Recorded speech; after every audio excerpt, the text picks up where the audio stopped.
Hello mga kabibig! Welcome back sa ating bagong YouTube channel. Ito ang pinakamaingay na YouTuber sa lahat ng YouTube. Ako si Kabibig, maglebak-lebak na tan ako mga kabibig! Hala ka! Si BBM breaking news! Si Pangulong Bongbong Marcos or BBM isinugod sa hospital! Hindi ito fake news ha! Hindi ito fake news! Oo, nahirapang huminga! Naku mga kabibig! O i-share ko sa inyo, baka sabihin nyo naman gawa-gawa ko to. Sabi ng iba, hala, baka magkatotoo ang mga hula, ang mga prediction ng mga psychic na hanggang sa 2026 lang? Hoy kayo ha, huwag kayong ganyan, presidente natin siya. Basta isinugod si BBM sa hospital. O eto kabibig ha, eto ang news na pinag-uusapan ngayon at trending na trending. Ito ito ha. Basahin ko sa inyo. Yan. Breaking news. President Bongbong Marcos spent the night under medical observation according to Palas. Hala, the president spent the night under medical observation as a precautionary measure after experiencing discomfort. So parang ang hirap huminga ba? Ano ba, parang uneasy siya? Ano ba, anong klaseng discomfort yan? Ito pa, his doctor advised rest and monitoring. Uy, tumaas ba ang BP? Ano ba, sumakit ba ang dibdib? Ano ba, parang not feeling well, di ba? So, sabi ng doktor na kailangan niyang magpahinga at i-monitor and his condition remains stable. The president continued to carry out his responsibilities while under medical observation and has returned to Malacanang. Ay, buti naman po mga kabibig. Ay, buti na lang po mga kabibig na nakabalik na si BBM sa Malacanang, 'di ba? Pero nakakabahala 'yun ha. Yung mga tao dito, yung mga experiencing discomfort, parang bakit? Akala natin okay lang siya. Ay naku mga kabibig kayo ha. Sabi ng mga ng mga ating mga nagkomento, Kara's death note in effect. Huy, wag naman kayong ganyan. GMA News, lights, camera, action. Wheelchair is coming. Withdrawal syndrome. Rest up. Doc's orders with a coffee break. Baka kailangan lang talaga magpahinga ang ating Pangulo kasi sobra naman siya nagtatrabaho, sabi ni Claire Castro, di ba? Auntie Claire to the rescue. When karma silently speaks from Ameg Panteleon. Hair follicle test na from Noel Sanchez Villaflor. Hala, another birthday wish granted sa from Maymay say. Baka nasobrahan. How many days or week may the incumbent vice president may take over in accordance with the law? Any objective lawyer here? Grabe naman kayo. Huwag naman po kayong ganyan. Wheelchair please. Hala mga kabibig. Grabe naman yung komento ng mga netizen. Wala man lang take good care. Sana okay ang ating presidente. Well, nakauwi naman si BBM. Pero bakit puro mga ang pangit na mga komento mga kabibig? Grabe naman kayo. Ito pa. Hanap na ng bagong news. Ito. Spent the night. Doctor advised rest and monitoring and his condition remains stable. Bonget was rushed to the hospital. Hindi ito prank at fake news. Sabi ni Jason San. Hala ka mga kabibig, parang kinakabahan ako para kay Vong Vong. Stable na ayon kay Claire Castro. Ito. Wait, bakit ganito yung picture? Kayo naman. Stable na si BBM. Buong pagtitiyak ang sinabi ni Palace Press Officer Yussi Claire Castro na stable ang kalagayan ni Pangulong Bongbong Marcos matapos mabalitang sumama ang pakiramdam nito. Ayon kay Castro, bagamat hindi na ipinapaalam ang eksaktong discomfort o kaya nga, anong klaseng discomfort ba? Hirap bang huminga? Sumakit ba ang dibdib? Mataas ba ang BP? Or nahihilo ba? Nagsusuka ba? It's too big. Uy, kayo talaga ha. Baka kailangan ng tubig, di ba? Nararamdaman ko, maayos na umano ang kalagayan nito sa kalasum. Dagdag pa niya, ang importante dito at dapat natin maipaalam sa ating mga kababayan na siya ay muling natatrabaho at nasa Malacanang. Siya ay nasa maayos na kalagayan. We believe it is really in good condition, especially after yung, huy, grabe ang mga, the day of reckoning. In other words, malala. Ala, sayang naman. Grabe naman. Huy, wag kayong ganyan ha. Ayokong magbasa ng ganito. Di ba? So sana, kahit gaano tayo kagalit sa presidente natin or ayaw natin ang ating presidente, sana konting respeto man lang. Sabi ng isang, respeto? Nirerespeto ba niya ang taong bayan? Nirerespeto ba niya ang mga ninakaw nilang pera, yung mga kurakot na hindi pa nakukulong? Nirerespeto ba nila yung mahihirap na hindi na kumakain ng isang araw? Nirerespeto ba nila yun? Ay, parang nahihiya din ako. Kasi yung iba sabi niya, respeto ba? Hinihingi niya, respect begets respect. Kung hindi niya kayang respetuhin ng mga tao, hindi niya namin siya kayang respetuhin. Uy, grabe yung mga komento ng mga tao, no? Pero ito, kabibig ba? May nakita akong mga, alam niyo naman, mahilig ako sa mga reactions, sa mga predictions, sa mga psychic. Huy, grabe naman yung mga predictions nila mga kabibig. So, eto kabibig ha, isa sa mga predictions na nakita ko, naku, ano ba naman yan kabibig? Ito, ito. 2 presidente ang mawawala sa 2026. Ayon kay, ito Saka, ito yung taon ng maraming, ang dami kong nakitang, dahil sa mga trahedya, baka patay. Yung hiwalayan, medyo magiging issue rin kasi laging maiinit ang ulo ng tao. At gera, medyo nagdaan ako sa gera. Yung mga bansang magkakaroon ng alitan. Ang dasal ko sana, salitang gera lang, pero sana hindi matuloy. May 2 kilalang presidente o kilalang tao ang pwedeng mamatay sa taon. Na naging po? Pwedeng kilala o isang bansa sa ibang bansa. Kumbaga kilalang personalidad na pagiging presidente doon sa bansang yun. Medyo 2 ang mawawala. Na kung saan. Saka ito yung taon na ngayon lang tayo nakakita ng ganung klaseng trahedya na ikabibigyan ng tao. May isang kakaiba sa mundo na parang ang lahat ng tao parang masyasyak na. Ngayon lang meron. Oh my God. Kaya kailangan yung magdasal, at magdasal. Kasi magdasal mga ito pa ang mga predictions nila mga yun? Ito Inday sa 2028. Isang tao, lalaki, naghahanap siya ng itatapat na kakandidato kay VP Sara for 2028. Actually, hindi ko maintindihan hindi pa naman sure kung talagang tatakbo si Ma'am VP Sara. Pero ang dami nang gumagawa ng paraan para ito ay hadlangan. Kaya lang po, siguro may liwanag talaga. Kasi, tandaan niyo po, bagkus pigilan ang Duterte ay lalong umuusbong.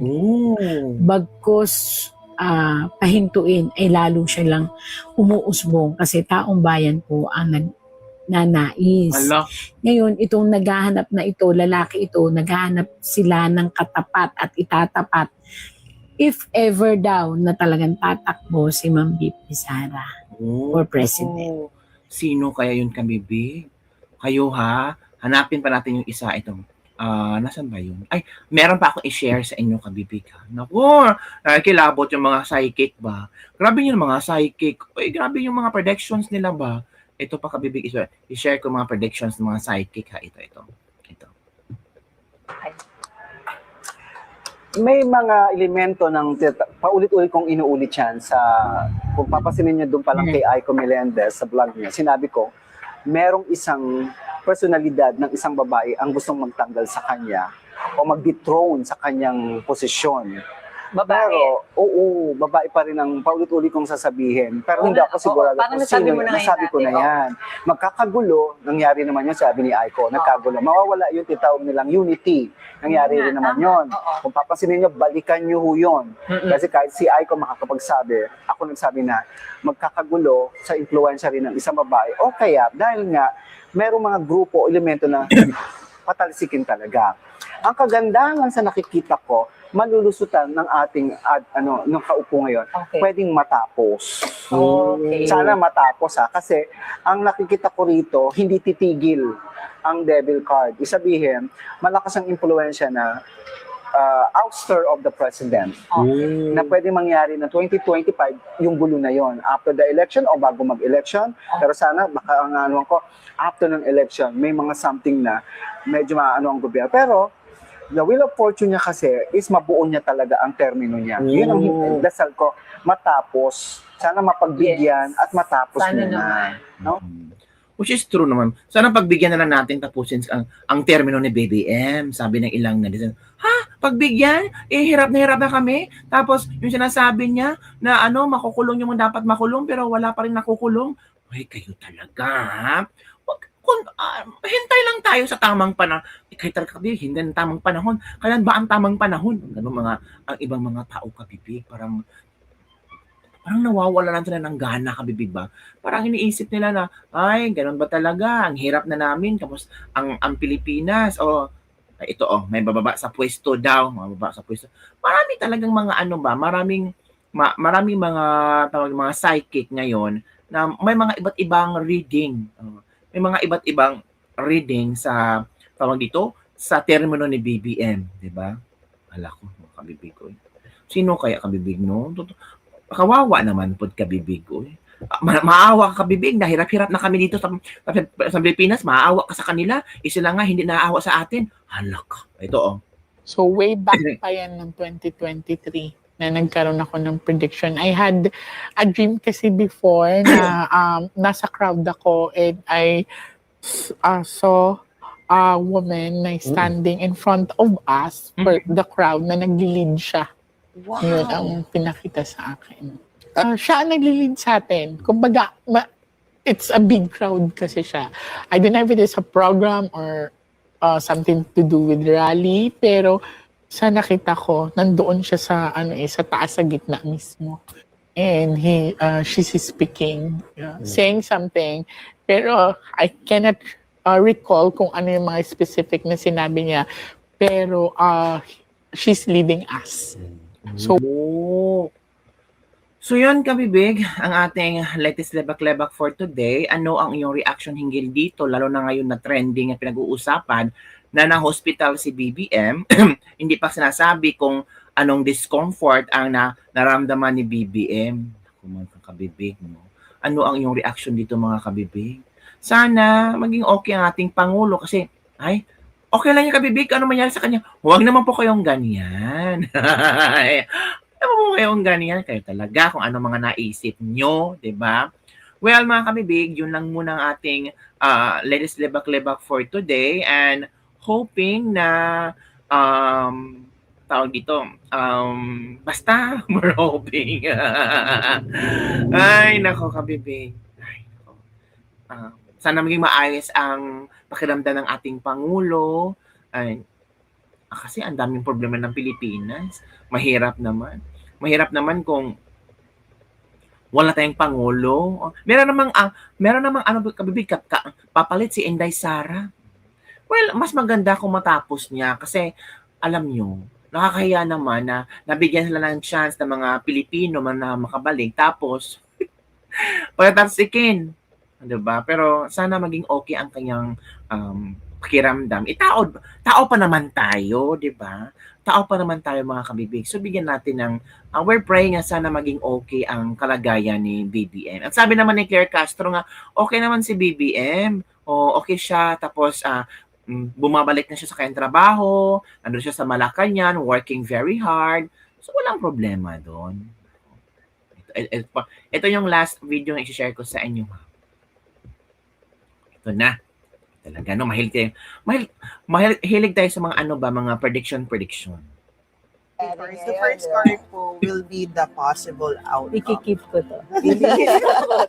Tingnan ko, So, possible outcome. Mm-mm. Okay, Uy, so may tumatalon. temperance may divine intervention, something can take place na hindi natin ma-anticipate throughout the year 2026. Divine intervention. Balance. So there would be balance in the certain situation.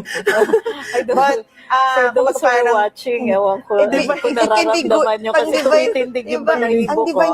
Divine intervention. We're talking good or bad. Is it for him or for the country? It will be depending on what would transpire in the next succeeding months po. Okay, So what will sige be the next. obstacles or the challenges along the way when it comes to this divine intervention po? Halaka. Oh, Divine tumatalo intervention. Three of talaga yung Swords, cards. heartbreak. It's either heartbreak For him or us. Kaya na nga, kinakabahan in ako the doon. probably he will be encountering a certain situation that Ooh. will cause So it is heartbreak. him. Kasi it's more in For sa him. kanya Siya po. pinipredict mo You're siya. reading You're him reading kasi, him. oo. So there would be heartbreak, there would be pain, grievances, Uy, so pain. sudden. Kumaga parang it's either heartbreak in the sense na I don't predict that or anything, but Yeah. it's more on pain. May pain na may encounter. It's either internally, physically, or So, mentally. intindihin. Uy, pain! Di ba ngayon si BBM isinugod sa ospital kagabi? Yun, baka yun na yun, mga kabibig, pain daw ang mararamdaman ni BBM. Hala? Hala no? Nako, mga kabibig. Yun po muna kabibig ang ating Lebak-Lebak for today. Ano ang iyong reaction hinggil dito? Basta ang akin lang kabibig ba, maging tayo, makatao tayo. Kung ano man ay sa ating Pangulo, sabi naman ni Claire Castro, mabuti na ang pakiramdam ng ating Pangulo, pasalamat tayo na mabuti ang kanyang pakiramdam. Sana sa nangyari ngayon, mapag-isip siya, magre-reflect siya, na sa mga remaining years na bilang presidente, ano ba ang pwede niyang maibigay sa taong bayan, maging legacy yan sa taong bayan, na instead na pangit ang pagtingin ng taong bayan at weak leader siya, sana baguhin niya at sana sa 3 taon na sa kanyang pang termino na kulang, ay sana maging maayos ang Pilipinas. Sana yung totoo yung sinasabi niyang babangon tayo muli. Sana may bagong Pilipinas. Sana maging totoo yung kabibig. Yun lang po kabibig. Don't forget to like, subscribe, and share this video. Bye everyone. See you next time.